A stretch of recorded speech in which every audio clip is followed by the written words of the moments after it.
అందరికీ నమస్తే అండి. ఈ చల్లని సాయంకాల వేళ మధ్యాహ్నం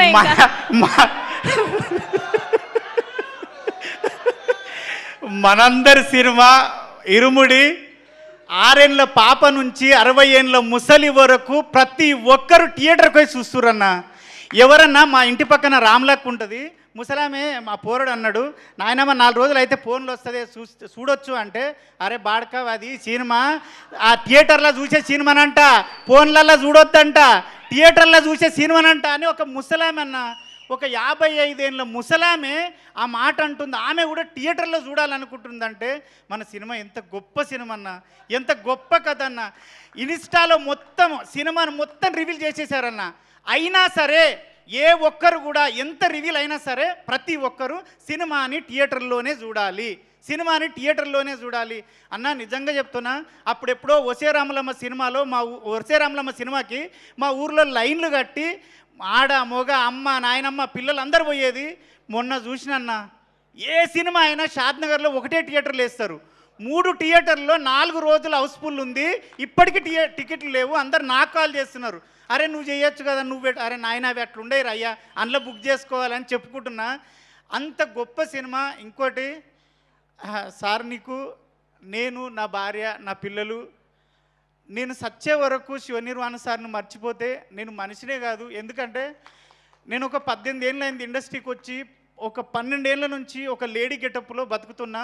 కొమరక్క అనే గెటప్లో, కొమరక్క అనేది లెజెండు, ఆమె తోపు, ఆమె నేను కాదు సార్, ఒక గెటప్ మాత్రమే. నన్ను చాలామంది చాలా విధాలుగా కొన్ని అవమానపరిచి, వీడు లేడీ గెటప్పే చేస్తాడు, వీడు లేడీ గెటప్పే చేస్తాడు. నా ఫ్రెండ్స్ నా డైరెక్టర్లు నా రూమ్లో ఉన్నోళ్ళు 15 మంది డైరెక్టర్లు అయ్యారు సార్. వాళ్ళొక్కరు కూడా నా గురించి ఆలోచించలేదు సార్. నేను ఎంత చేస్తున్నా వాళ్ళకి తెలుసు. కానీ మీరు నా అన్న కాదు, నా తమ్ముడు కాదు, మీరు నాకు పరిచయం లేదు, ఎందుకు ఇచ్చారు సార్? నాకు 3 రోజుల నుంచి ఒక్కటే ఫోన్ మోగుతుంది. నా పిల్లం ఎప్పుడు నాతో సంతోషంగా లేదు. 3 రోజుల నుంచి దాని సంతోషం చూస్తుంటే, బావా నువ్వు ఏదైనా చేయగలవు, వీడు కొమరంగాడు అంటున్నారు బావా. నాగులుగాడు అయిపోయాను సార్, నేను నాగులు అయిపోయాను సార్. అది మీ పుణ్యమే సార్. నిజంగా నా భార్య చెప్పమన్నా సార్, మీ పాదాలకు వందనం చేస్తున్నా సార్. ఎందుకంటే నన్ను వీడు ఏదైనా చేయగలడు అని నాకు ఉంది సార్. నాకు ఎవ్వరు ఇవ్వలేదు సార్ 18 ఏళ్ళల్లో. వీళ్ళు పరిచయమే లేదు సార్. రవి సార్ ఎవ్వరూ పరిచయం లేదు.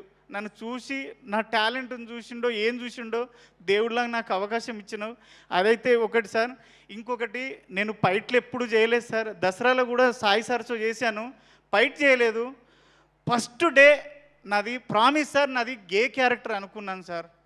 నన్ను ఒక లేడీ గెటప్ వేసేటోని పిలుస్తున్నాడు అంటే ఏదో గే క్యారెక్టర్ ఏదో అనుకున్నాను. కానీ వచ్చి సార్ నాకు రెడ్ షర్ట్ వేసి గెటప్ వేసి నువ్వు రవి సార్ గల్లబట్టి కొట్టాలంటే ప్యాక్ అయినాయి సార్.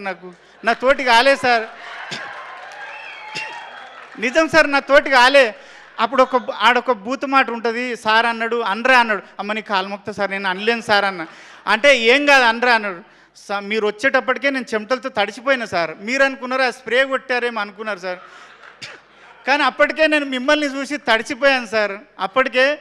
కానీ గల్లబట్టి కొట్టిన ట్రైలర్లో ఉంటుంది, సినిమా చూసిర్రు, అది సింగిల్ టేక్లో ఓకే అయింది, హ్యాపీ ఫీల్ అయినా. తర్వాత ఫైట్ జరుగుతుంది. నేను 42 సినిమాలు చేశాను సార్. ఏ హీరో కూడా నాకు ఇంత కంఫర్ట్ ఇవ్వలేదు సార్.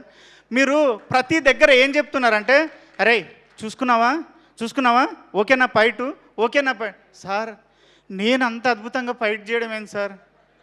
ఎన్ని ప్రొడక్షన్ హౌస్ల నుంచి నాకు ఫోన్లు వచ్చినాయి సార్. ఈ 3 డేస్లోనే ఒక 7 ప్రొడక్షన్ హౌస్ల నుంచి నాకు కాల్స్ వచ్చినాయి సార్. ఒరే నువ్వు నాగులుగాడేనా, ఇంత కుమరకంటే మేము నమ్ముతలేం రా నాయన, మతిపోతుందిరా నాయన అని. అదంతా మీరు ఇచ్చిన ఇదే సార్. ఆది కూడా సార్, మీ ఫైటరు ఆదినారాయణ మీ గురించి చెప్పి చాలా సపోర్ట్ చేసిండు. మీకు నిజంగా సార్ ఒక్కటైతే గ్యారంటీ చెప్తా, మన ఇండస్ట్రీలో కాదు ఎక్కడైనా 100 మంది హీరోలు ఉంటే 100 మందికి 100 రకాల ఫ్యాన్స్ ఉంటారు.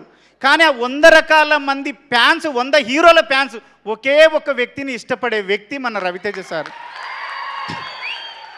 ఆయనకు సపరేట్ ఫ్యాన్స్ ఫాలోయింగ్ అంటూ లేదు, అందరు హీరోల ఫ్యాన్స్ కలిసి ఇష్టపడే మనిషి ఆ సారు. అంత మంచి సారు. మీరు ఇక్కడ నైట్లో ఫైట్ జరిగేటప్పుడు కూడా ప్రతిదీ అరే తాకుతుంది చూసుకో, సరేనా, నీకు కంఫర్టేనా అన్నాడు.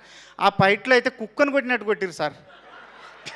ఆ ఎర్ర రెడ్ షర్ట్ వేసుకున్నాడు శివసారికి చెప్పిన దెబ్బ తాకిందంటే ఎక్కడ వద్దంటాడు అని భయంతో వద్దు, నా లైఫ్లో ఫస్ట్ టైం వచ్చింది నిరూపించుకోవాలని సార్ తాకిందారా కొమరం అంటే లేదు సార్ లేదు సార్ లేదు సార్, ఎక్కడ వాసిపోతున్నాయి రైట్. ప్రతిరోజు ఆ 4 రోజులు డోలో వేసుకొని పండుకున్నా సార్. మందు అలవాటు లేదు, మందు ఉంటేసి కానీ డోలో వేసుకొని పండుకున్నా కంపల్సరీ. కానీ మీ మంచితనం ఏంటంటే దెబ్బ తాకిన ప్రతిసారి వచ్చి అరే సారీ రా తాకిందా అంటే ఏందాక లేదు సార్ ఏందాక భయము. కానీ నా జీవితంలో మర్చిపోలేని క్యారెక్టరు, నేను బతుకున్నంతకాలం దీనివల్ల నేను బతుకుతా అని భరోసా ఇచ్చిన క్యారెక్టరు మీకు సాయన్న ఎక్కడున్నా గంటలు మీటింగ్ పెట్టి ఒక దగ్గర కూర్చొని మాట్లాడి మంచి చెడులు చెప్పే పెద్ద మనిషి అన్న. Thank you. వల్లి గారికి, మన కోడైరెక్టర్ సురేష్ అన్నకి, ప్రతి ఒక్కరికి 24 క్రాప్లో పనిచేసిన ప్రతి ఒక్కరికి, రియల్ సతీష్ మాస్టర్కి, డిఓపి సార్కి, ప్రతి ఒక్కరికి థ్యాంక్ యూ. ఆ టీచర్ అమ్మ నీ గురించి మా వదిన మా భార్య అందరు ఏమన్నారంటే తప్పుగా అనుకో సార్, ఉన్నట్టు చెప్తున్నా, అది ఆ టీచర్ అమ్మ మీద రాక్షసి ఉన్నట్టున్నది దాన్ని చంపుండ్రు అన్నారు. అంటే నీ మీద అంత కోపం వచ్చింది జనాలకి అంటే మీ ఎంత సక్సెస్ చేశాం సార్, అసలు ఎంత సక్సెస్ చేశాం. సాయన్న ఒక్కటే డైలాగ్ అయిపోయింది. మీరు లాస్ట్లో మీరు రవితేజ్ సార్ తోటి ఒక్కసారి మా భార్యను పాపకి చెప్పొస్తా అంటే సార్ అయిపోయింది ఇంకా లేదు. మీ అందరికీ థ్యాంక్ యూ ప్రొడ్యూసర్లకి అందరికీ, అనంత శ్రీరామ్ గారికి thank you so much sir. మీ అందరికీ పాదాభివందనం చేస్తున్నాను. మాకు అర్థమైంది మీ ఆనందం అంతా కూడా. కంగ్రాచ్యులేషన్స్ మీకు. ఎస్ కమాన్ రాఖీ గారు, చాలా ½ మినిట్లో మాట్లాడాలి మనం ఇప్పుడు.